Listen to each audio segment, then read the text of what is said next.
नमस्कार दोस्तों, अगर आप भी रॉयल चैलेंजर्स बैंगलोर और चेन्नई सुपर किंग्स के बीच खेले गए टाटा आईपीएल के 11वें एवं सबसे रोमांचक महामुकाबले को देखने के बाद खुश हैं, तो हमारी इस वीडियो को दिल से एक लाइक जरूर कीजिए। आज हमारी इस वीडियो का लाइक टारगेट सिर्फ 400 लाइक है, तो दिल से लाइक करना नहीं भूलिए दोस्तों।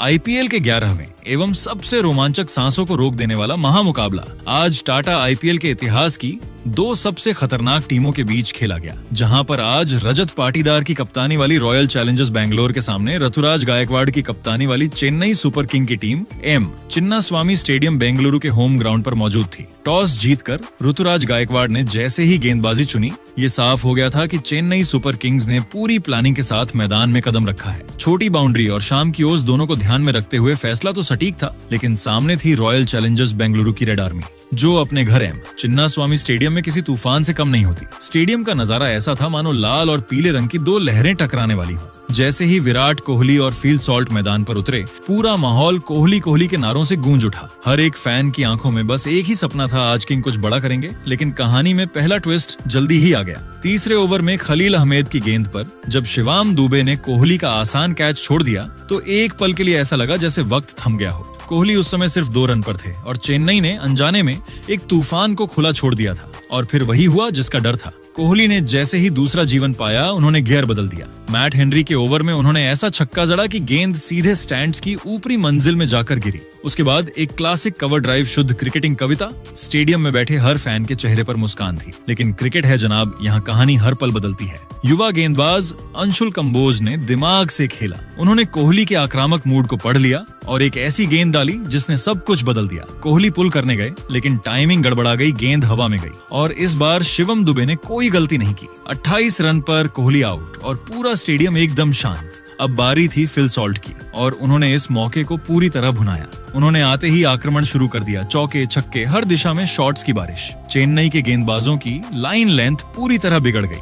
ऐसा लग रहा था जैसे साल्ट नहीं, कोई तूफान बल्लेबाजी कर रहा हो। दूसरी तरफ देवदत्त पडिक्कल ने क्लास का शानदार प्रदर्शन किया। जहां साल्ट पावर दिखा रहे थे, वहीं पडिक्कल टाइमिंग और तकनीक से मैदान सजाते नजर आए। जेमी ओवर्टन की तेज गेंदों को उन्होंने बड़ी आसानी से बाउंड्री तक पहुंचाया। दोनों के बीच साझेदारी ऐसी बन रही थी जैसे दो कलाकार मिलकर एक मास्टरपीस तैयार कर रहे हों। देखते ही देखते 50 रन की पार्टनरशिप पूरी हुई और चेन्नई के कप्तान की हर रणनीति धरी की धरी रह गई। मैच अब पूरी तरह बेंगलुरु के कंट्रोल में जाता दिख रहा था और स्टेडियम में बैठी रेड आर्मी का जोश आसमान छू रहा था। इस आतिशी बल्लेबाजी के दम पर बेंगलुरु का स्कोर मात्र 9 ओवरों में ही 80 रनों के पार पहुंच चुका था, जिसने यह साफ कर दिया था कि आज चिन्नास्वामी में रनों का एक नया इतिहास लिखा जाने वाला है। चिन्नास्वामी स्टेडियम की छोटी बाउंड्री और फील्ड सॉल्ट की आक्रामक बल्लेबाजी को देखकर ऐसा प्रतीत हो रहा था कि आज क्रिकेट के इतिहास में एक और तूफानी शतक दर्ज होने वाला है। सॉल्ट जिस बेखौफ अंदाज में चेन्नई के गेंदबाजों की धज्जियां उड़ा रहे थे, उसे देखकर दर्शकों को यकीन हो चला था कि आज उन्हें कोई नहीं रोक पाएगा। लेकिन दोस्तों, क्रिकेट अनिश्चितताओं का खेल है और यहाँ पासा पलटते देर नहीं लगती। पारी का 11वां ओवर लेकर आए गोल्डन आर्म माने जाने वाले शिवम दुबे और उन्होंने अपनी जादुई गेंदबाजी से पूरे मैच का नक्शा ही बदल कर रख दिया। दुबे ने अपनी चतुराई का परिचय देते हुए एक सटीक स्लोअर शॉर्ट बॉल डाली, जिसकी गति को सॉल्ट पूरी तरह भांपने में नाकाम रहे। सॉल्ट ने पुल शॉट खेलने की कोशिश की, लेकिन गेंद उम्मीद से धीमी आई और बल्ले का ऊपरी किनारा लेकर हवा में काफी ऊंची टंग गई। डीप मिड विकेट पर मुस्तैद खड़े नूर अहमद ने अपनी नजरें गेंद पर जमाए रखी और एक बेहद सुरक्षित कैच लपककर फील्ड सॉल्ट की उस विस्फोटक पारी का अंत कर दिया, जो शतक की ओर बढ़ती दिख रही थी। सॉल्ट के आउट होते ही पूरे चिन्नास्वामी स्टेडियम में मानो मातम सा छा गया और आरसीबी की उस प्रचंड रणगति पर अचानक एक बहुत बड़ा ब्रेक लग गया। चेन्नई के खेमे में जश्न का माहौल था, क्योंकि उन्होंने मैच का सबसे बड़ा कांटा निकाल दिया था। लेकिन दोस्तों, आरसीबी के प्रशंसकों के लिए रोमांच अभी खत्म नहीं हुआ था, बल्कि एक नए अध्याय की शुरुआत होने वाली थी। मैदान पर कदम रखा आरसीबी के कप्तान और घरेलू क्रिकेट के दिग्गज रजत पाटीदार ने आते ही यह साफ कर दिया कि वे रक्षात्मक खेल दिखाने के मूड में बिल्कुल नहीं है। 12वें ओवर की शुरुआत हुई और गेंदबाजी के मोर्चे पर थे अफगानी स्पिन जादूगर नूर अहमद। पाटीदार ने नूर की पहली ही गेंद की फ्लाइट को परखा। क्रीज से थोड़ा बाहर निकले और अपनी पूरी ताकत झोंकते हुए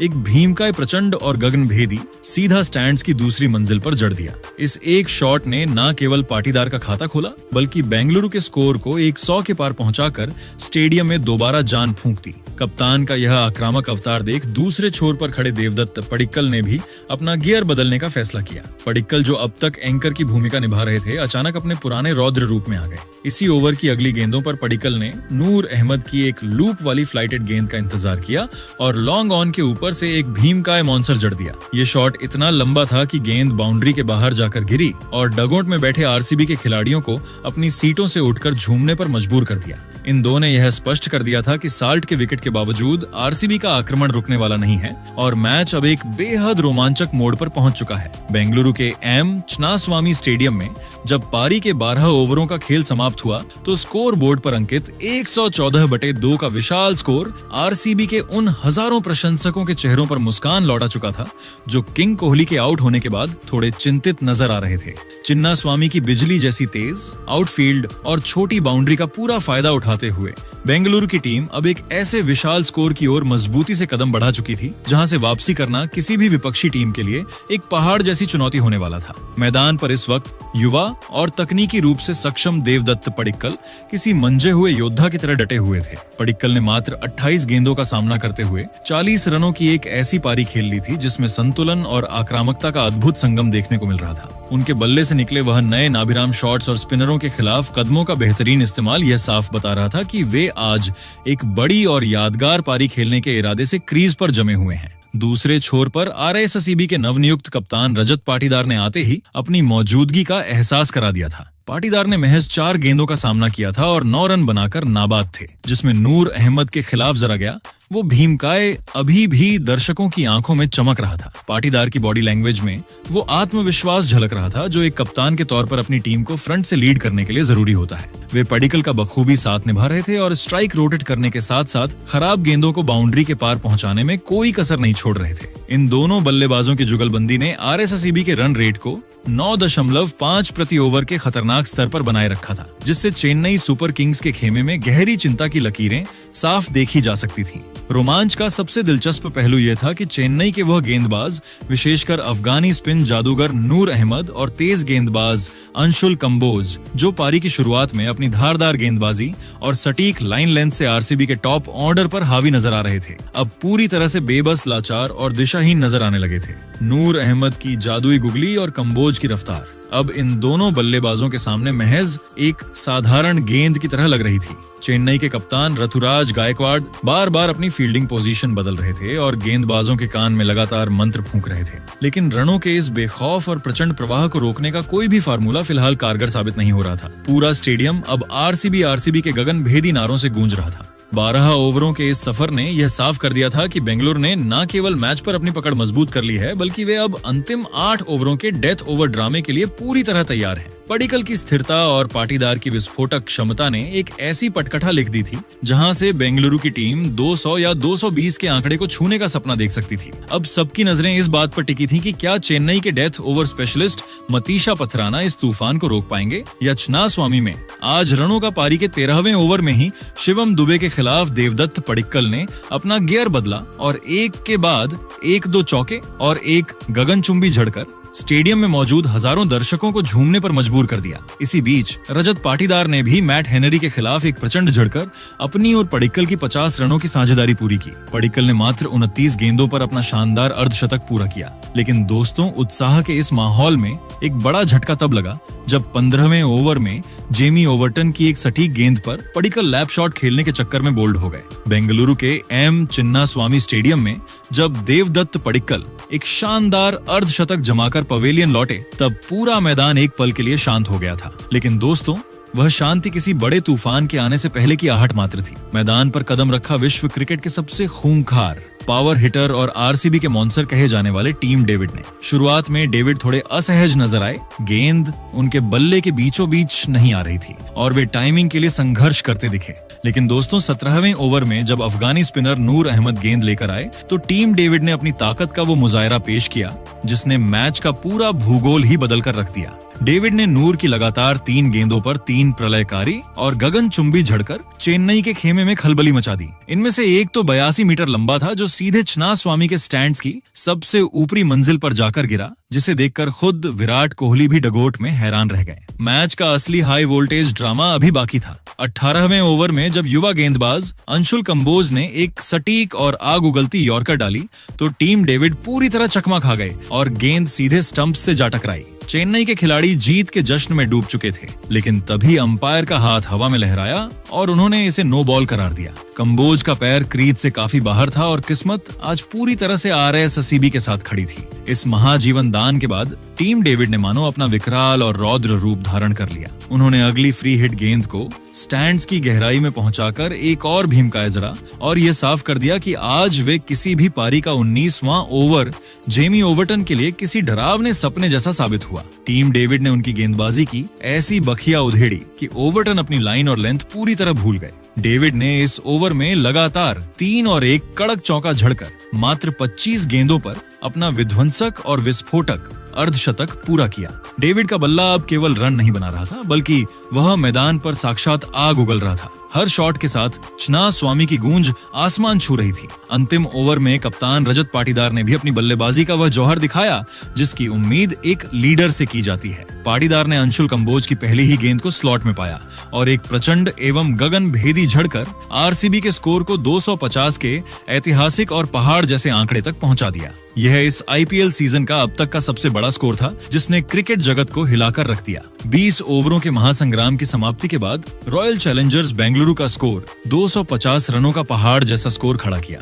अब रनों की इस सुनामी के सामने पूरी तरह बेबस, लाचार और असहाय नजर आ रहे थे। पूरे बेंगलुरु का कोना कोना और चिन्नास्वामी का हर स्टैंड RCB के नारों से गूंज रहा था, मानो कोई उत्सव मनाया जा रहा हो। उत्सव पहले ही ओवर में जैकब डफी ने चेन्नई के कप्तान ऋतुराज गायकवाड़ को एक शानदार खाने के बाद अगली ही गेंद पर देवदत्त पडिक्कल के हाथों कैच कराकर पवेलियन का रास्ता दिखा दिया। बेंगलुरु के M चिन्नास्वामी स्टेडियम में उस वक्त एक ऐतिहासिक और भावुक पल देखने को मिला, जब अनुभवी स्विंग सुल्तान भुवनेश्वर कुमार ने अपनी जादुई गेंदबाजी का प्रदर्शन किया। भुवी ने अपनी एक सटीक और कातिलाना हार्ड लेंथ गेंद पर युवा आयुष महात्रे को पूरी तरह से विवश कर दिया। महात्रे ने पुल शॉट खेलने की कोशिश की, लेकिन गेंद बल्ले के ऊपरी हिस्से पर लगकर सीधे मिड ऑफ पर खड़े कप्तान रजत पाटीदार के हाथों में समा गई। ये विकेट केवल एक विकेट नहीं था, बल्कि भुवनेश्वर कुमार के IPL करियर का 200वां विकेट था, जिसने उन्हें इस मुकाम पर पहुंचने वाला लीग का दूसरा गेंदबाज बना दिया। पूरा स्टेडियम इस महान उपलब्धि पर उठकर तालियां बजा रहा था। चेन्नई का स्कोर अभी 2 ओवरों के भीतर ही मात्र 10 रनों पर 2 विकेट हो गया था और येलो आर्मी के प्रशंसक गहरे सदमे में थे।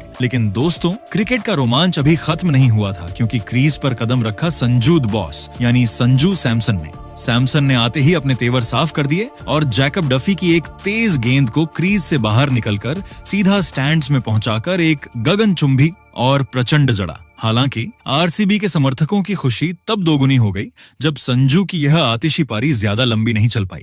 डफी ने तुरंत वापसी की और सैमसन 9 रनों के निजी स्कोर पर देवदत्त पडिक्कल को पहली स्लिप में एक तीखा कैच थमा बैठे। मात्र 3 ओवरों के भीतर चेन्नई सुपर किंग्स ने अपने 3 सबसे मुख्य और रीढ़ की हड्डी माने जाने वाले बल्लेबाज खो दिए थे। यहाँ से मैदान पर शुरू हुआ सरफराज खान का वो बेखौफ तांडव, जिसने RCB के गेंदबाजों के पसीने छुड़ा दिए। सरफराज ने आते ही मोर्चा संभाला और मैदान के हर कोने में चौकों और की ऐसी बौछार कर दी कि फील्डर केवल गेंद को बाउंड्री के बाहर से उठाते नजर आए। उन्होंने भुवनेश्वर कुमार और जैकब डफी जैसे गेंदबाजों की रफ्तार का बखूबी इस्तेमाल किया और मात्र 25 गेंदों में अपना तूफानी अर्धशतक पूरा कर लिया। रोमांच का चरम तब देखने को मिला जब 5वें ओवर में जैकब डफी की एक गेंद को अंपायर ने नो बॉल करार दिया। सरफराज ने उस पर चौका जड़ा और फिर अगली फ्री हिट गेंद पर एक भीमकाय झड़कर उस ओवर से कुल 23 रन निचोड़ लिए, जिसने चेन्नई की पारी में फिर से जान फूंक दी। मैच का सबसे बड़ा और निर्णायक टर्निंग पॉइंट तब आया जब 7वें ओवर में कप्तान रजत पाटीदार ने एक साहसी फैसला लेते हुए गेंद अनुभवी कृणाल पांड्या को थमाई। कृणाल ने अपनी पहली ही गेंद क्विक और फ्लैट फेंकी, जिस पर सेट बल्लेबाज सरफराज खान 50 रन आगे बढ़कर बड़ा शॉट खेलना चाहते थे, लेकिन वे गेंद की गति से पूरी तरह मात खा गए और विकेट के पीछे खड़े जितेश शर्मा ने बिजली जैसी फुर्ती दिखाते हुए गिल्लियां बिखेर दी। सरफराज के आउट होते ही चेन्नई की लय पूरी तरह टूट गई। कृणाल का कहर यहीं नहीं रुका। इसी ओवर में उन्होंने कार्तिक शर्मा को भी अपनी फिरकी के जाल में फंसाकर आउट किया किया और चेन्नई के मध्य क्रम की कमर तोड़ दी। खूंखार बल्लेबाज शिवम दुबे ने मैदान पर आते ही कृणाल को एक प्रलयकारी लंबा झड़कर अपने इरादे जताए, लेकिन दूसरे छोर से लगातार विकेट गिरते रहे। पारी का 10वां ओवर लेकर जब अभिनंदन सिंह आए तो स्टेडियम में एक ऐसा दृश्य देखने को मिला जिसे आईपीएल इतिहास के सर्वश्रेष्ठ पलों में गिना जाएगा। अभिनंदन ने एक जादुई गेंद डाली जिस पर शिवम दुबे ने जोरदार प्रहार किया। गेंद हवा में काफी तेजी से विकेट के पीछे जा रही थी। तभी विकेटकीपर जितेश शर्मा ने अपनी दाईं ओर हवा में गोता लगाया और केवल एक हाथ से एक अविश्वसनीय और हैरतअंगेज ड्राइविंग कैच लपककर दुबे की पारी का अंत कर दिया। इस सुपरमैन कैच ने पूरे स्वामी स्टेडियम को पागलपन की हद तक झूमने पर मजबूर कर दिया। 10 ओवरों के बाद चेन्नई का स्कोर 100 के पार तो पहुंच चुका था, लेकिन वे अपने 6 बहुमूल्य विकेट गंवा चुके थे और मैच पूरी तरह से आरसीबी की गिरफ्त में था। हालांकि अंतिम ओवरों में जेमी ओवर्टन ने अकेले दम पर संघर्ष जारी रखा और हार नहीं मानी। ओवर्टन ने रोमारियो शेफर्ड के 12वें ओवर में अपना रौद्र रूप दिखाया और लगातार 2 भीमकाए और एक कड़क चौका झड़कर अपनी जबरदस्त पावर हिटिंग का लोहा मनवाया। ओवर्टन ने मात्र 8 गेंदों में 24 रन ठोककर यह बता दिया कि खेल अभी खत्म नहीं हुआ है। 12 ओवरों की समाप्ति के बाद चेन्नई सुपर किंग्स का स्कोर 136/6 पहुंच चुका था और प्रशांत वीर 17 रनों पर उनका साथ दे रहे थे। चेन्नई का रन रेट भले ही 11.33 का चल रहा था, लेकिन 251 रनों के उस हिमालय लक्ष्य तक पहुंचने के लिए उन्हें अभी भी अंतिम 48 गेंदों में 115 रनों की सख्त दरकार थी। उनका जरूरी रन रेट अब 14.38 के नामुमकिन स्तर तक पहुंच गया था। आरसीबी के स्पिनर सुयश शर्मा और अभिनंदन सिंह ने बीच के ओवरों में जिस सटीकता से गेंदबाजी की, उसने चेन्नई की जीत की हर राह को लगभग बंद कर दिया था। अब चुना स्वामी का हर कोना, हर स्टैंड और हर समर्थक केवल आरसीबी की जीत के गूंजते हुए नारों से सराबोर था के लिए सिरदर्द बन जाएगी। तभी 15वें ओवर में स्विंग सुल्तान भुवनेश्वर कुमार ने अपनी जादुई गेंदबाजी से मैच में वापसी कराई। भुवी ने एक सटीक शॉट ऑफ गुड लेंथ गेंद डाली जिस पर प्रशांत वीर 43 रन ने बड़ा शॉट खेलने की कोशिश की, लेकिन गेंद बल्ले के ऊपरी हिस्से पर लगी और कवर क्षेत्र में मुस्तैद कप्तान रजत पाटीदार ने अपनी दाईं ओर हवा में गोता लगाते हुए एक हैरतअंगेज कैच लपक लिया। प्रशांत के आउट होते ही चेन्नई को 7वां झटका लगा। हालांकि जेमी ओवर्टन अभी भी क्रीज पर मौजूद थे और उन्होंने भुवी के इसी ओवर में एक नो बॉल का फायदा उठाते हुए लगातार 2 चौके झड़कर आरसीबी के खेमे में खलबली मचा दी। बेंगलुरु के एम चिन्नास्वामी स्टेडियम में जैसे जैसे रात गहरा रही थी, मैच का रोमांच अपने उस चरम शिखर पर पहुंच चुका था जहां हर गेंद एक नई कहानी लिख रही थी। पारी का 16वां ओवर लेकर जब युवा लेग स्पिनर सुरेश शर्मा गेंदबाजी के मोर्चे पर आए तो उन्होंने अपनी कलाइयों का ऐसा जादू बिखेरा कि चेन्नई के सबसे खतरनाक दिख रहे बल्लेबाज जेमी ओवर्टन 37 रन पूरी तरह से मयूरभंज की पहेली में उलझ गए। सुयश ने एक सटीक और जादुई गुगली डाली जिसे ओवर्टन पढ़ नहीं पाए और बड़ा शॉट खेलने के प्रयास में गेंद हवा में ऊंची टंग गई। लॉन्ग ऑफ पर तैनात जैकब बेथेल ने बिना किसी गलती के एक सुरक्षित कैच लपका और इसी के साथ चेन्नई सुपर किंग्स की रही सही उम्मीदों पर लगभग पानी फिर गया। हालांकि क्रिकेट के इस महासंग्राम में ड्रामे की कोई कमी नहीं थी। इसके तुरंत बाद अभिनंदन सिंह ने एक ऐसा शानदार जीवन दान गवा दिया जिसकी किसी ने कल्पना नहीं की थी। उन्होंने अंशुल कंबोज का एक बेहद आसान सा कैच टपका दिया जिससे स्टेडियम में मौजूद आरसीबी के प्रशंसक थोड़े निराश हुए, लेकिन आरसीबी के पास रनों का इतना बड़ा बैकअप था कि यह गलती भारी नहीं पड़ी। पारी के 17वें ओवर में एक और दिलचस्प नजारा देखने को मिला जब स्पिनर नूर अहमद ने अनुभवी भुवनेश्वर कुमार की एक चालाक नकल बॉल को भांपा और उसे मिड ऑन के ऊपर से एक गगनचुंबी और प्रचंड झड़कर दर्शकों का भरपूर मनोरंजन किया। लेकिन दोस्तों, स्विंग सुल्तान भुवनेश्वर कुमार को यूं ही दुनिया का सर्वश्रेष्ठ डेथ ओवर गेंदबाज नहीं कहा जाता। भुवी ने तुरंत अपनी रणनीति बदली और अपनी अगली ही गेंद पर नूर अहमद 8 रन को अपनी जाल में फंसा लिया। नूर ने फिर से बड़ा शॉट खेलने की कोशिश की, लेकिन गेंद लॉन्ग ऑन पर खड़े विराट कोहली की ओर गई। कोहली ने चीते जैसी फुर्ती दिखाते हुए एक कठिन कैच को अपनी चिर परिचित तकनीक से बेहद आसान बना दिया और भुवी का स्पेल एक शानदार विकेट के साथ समाप्त हुआ। कैच लपकने के बाद कोहली ने भुवी की ओर दौड़कर उनकी पीठ थपथपाई, जो कि आरसीबी के खेमे की एकजुटता को दर्शा रहा था। अंतिम 2 ओवरों में चेन्नई सुपर किंग्स के सामने जीत के लिए नामुमकिन और अकल्पनीय रनों की दरकार थी, लेकिन युवा अंशुल कंबोज ने हार मानने से साफ इनकार कर दिया। उन्होंने दिखाया कि भले ही मैच हाथ से निकल गया हो, लेकिन वे अंतिम गेंद तक लड़ेंगे। पारी के 18वें ओवर में कंबोज ने जैकब डफी की गेंदों पर अपना रौद्र रूप दिखाया। उन्होंने पहले एक भाग्यशाली चौका बटोरा और फिर एक प्रचंड एवं भीमकाय सीधा स्टैंड्स में भेजकर अपनी बल्लेबाजी का लोहा मनवाया। जैसे ही 19 ओवरों का खेल समाप्त हुआ, चेन्नई सुपर किंग्स का स्कोर 204/9 पहुंच चुका था। समीकरण अब पूरी तरह से और आधिकारिक रूप से रॉयल चैलेंजर्स बेंगलुरु के पक्ष में झुक चुका था। चेन्नई को अंतिम 6 गेंदों पर जीत के लिए 47 रनों की दरकार थी। एक ऐसा लक्ष्य जो क्रिकेट के किसी भी व्याकरण, किसी भी गणित और किसी भी तर्क में नामुमकिन था। आरसीबी के गेंदबाजों, विशेषकर Bhuvneshwar Kumar 4 over 41 run 3 wicket और सुयश शर्मा ने बीच के ओवरों में जो सटीक और धारदार गेंदबाजी की, उसने चेन्नई के मध्य क्रम और निचले क्रम को पूरी तरह से बेबस, लाचार और पस्त कर दिया था। पूरा चिन्नास्वामी स्टेडियम अब आरसीबी के गगनभेदी नारों से गूंज रहा था। ये साफ हो चुका था कि बेंगलुरु ने अपने घरेलू मैदान पर एक ऐतिहासिक, विशाल और यादगार जीत दर्ज कर ली है। चेन्नई सुपर किंग्स ने निश्चित रूप से बहादुरी से संघर्ष किया और 200 का आंकड़ा पार किया, लेकिन आरसीबी द्वारा खड़ा किया गया 251 रनों का वो हिमालय और पहाड़ जैसा लक्ष्य आज उनके लिए बहुत ऊंचा और अभेद्य साबित हुआ। इस जीत के साथ बेंगलुरु ने न केवल 2 अंक हासिल किए, बल्कि टूर्नामेंट में अपनी बादशाहत का भी ऐलान कर दिया। लेकिन दोस्तों, आपको क्या लगता है, आईपीएल 2026 की ट्रॉफी कौन सी टीम अपने नाम करेगी? अपनी राय नीचे कमेंट बॉक्स में जरूर दीजिएगा और ऐसी ही नई वीडियो के लिए हमारे चैनल को सब्सक्राइब जरूर कीजिएगा। धन्यवाद।